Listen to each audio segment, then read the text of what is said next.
Mirza international 118 पर लिया है, 118 शेयर लिया है, 56 रुपए पर। 6 महीने का नज़रिया है इनका, अमित खेमानी का। देखिए 6 महीने के नजरिए से सबसे पहला काम करना है, आपको स्टॉप लॉस लगाना है 41 रुपए के नीचे, 41 के नीचे आप स्टॉप लॉस लगा के रखिए। अभी तक बहुत बहुत पॉजिटिव ट्रेंड नहीं दिख रहा है।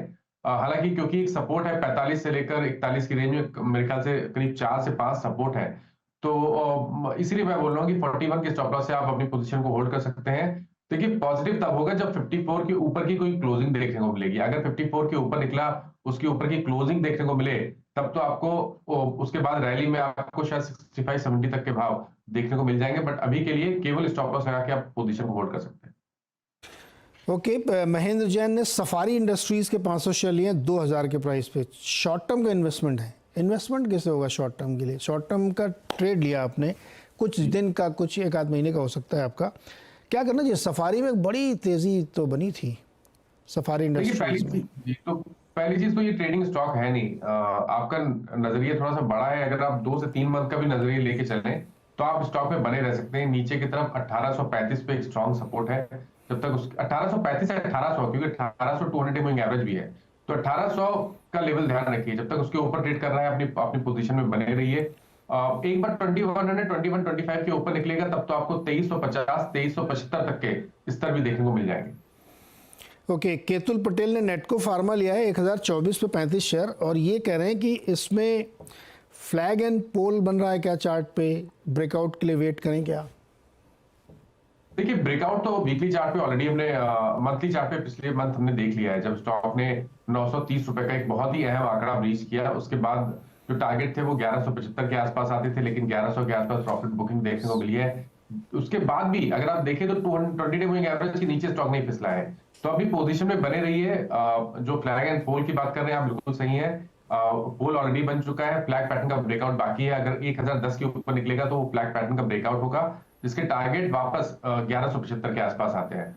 तो यहाँ पर बने रहने की सलाह रहेगी। स्टॉप लॉसेज आपको 50 डे मूविंग एवरेज के नीचे लगाने हैं, जो कि मेरे ख्याल से 910 915 के आसपास है। तो उसके नीचे आपको स्टॉप लॉस लगाना। मृत्युंजय सिंह पटना से हैं, इनके पास एनएमडीसी के 200 शेयर हैं 135 के प्राइस पे। ये हमको लगता है उस जमाने का जब एनएमडीसी स्टील इससे अलग हुआ था, तो वो तो इनके पास होंगे ही।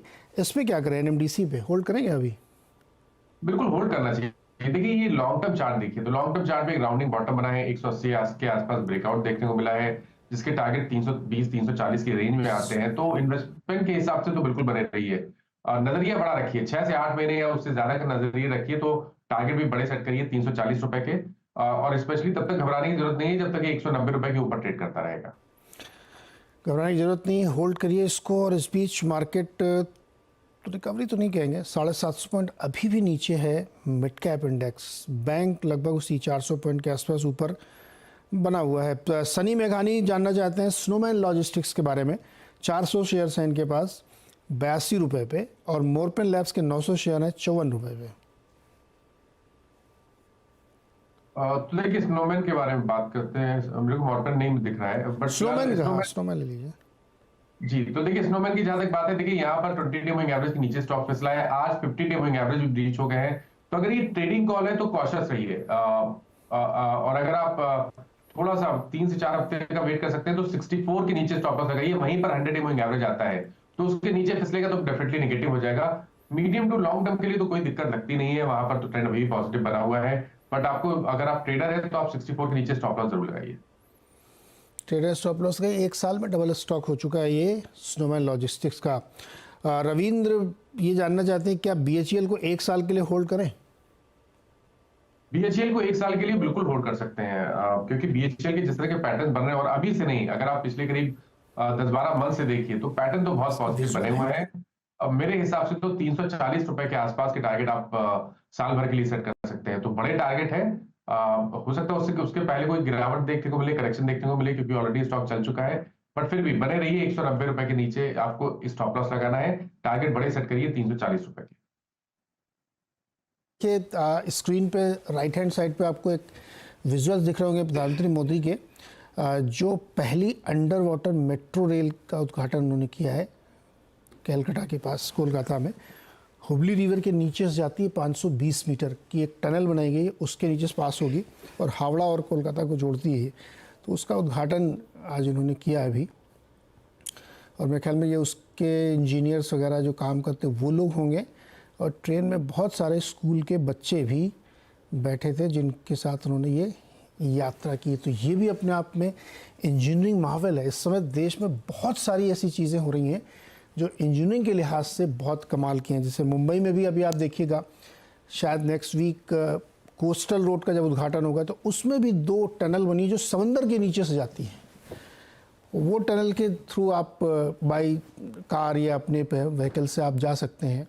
बहुत ही ज़बरदस्त चीज़ें बन रही हैं। तो ये आज आपको हमने कहा दिखाया जाए चलना चाहिए। चलिए वापस आते हैं सवाल जवाब पे। राज तिवारी इंडिया सीमेंट पे जानना चाहते हैं। 100 शेयर ले रखे उन्होंने 270 के भाव पे, बेच दें कि होल्ड करें?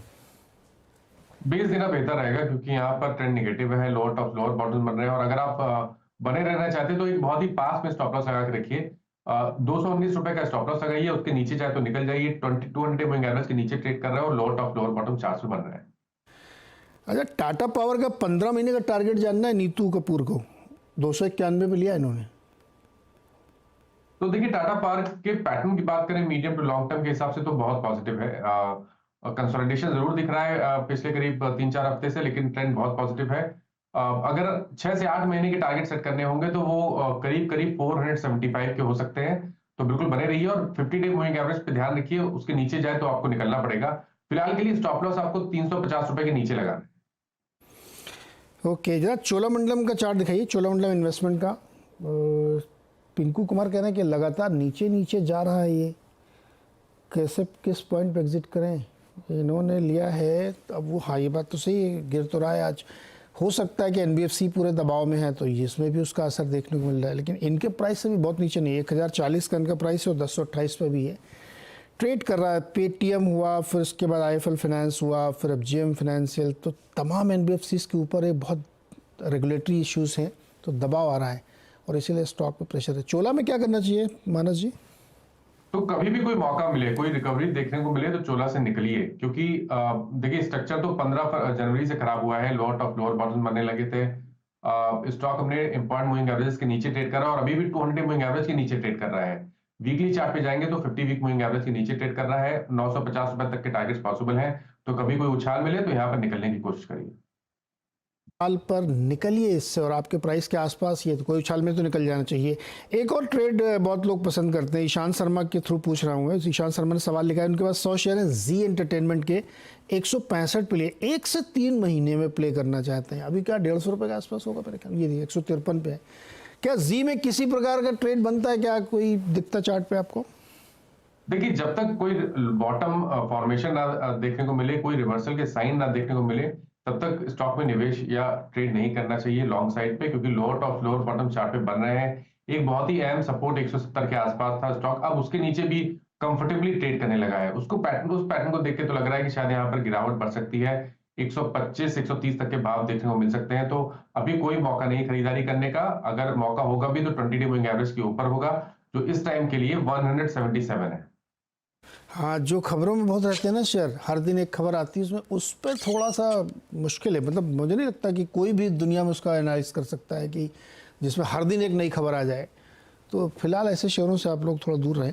अच्छा, परीन पटेल जी जानना चाहते हैं मेदांता के बारे में, जो हॉस्पिटल वाला है, ग्लोबल हेल्थ बेसिकली। 110 शेयर इनके पास, 547 के भाव पर इन्होंने लिया है। ये स्टॉक तो मेरे ख्याल में काफ़ी चल गया होगा, ये देखिए दुगने से ज़्यादा हो गया इनको। क्या करें, इसको प्रॉफिट बुक कर लें क्या मानस जी?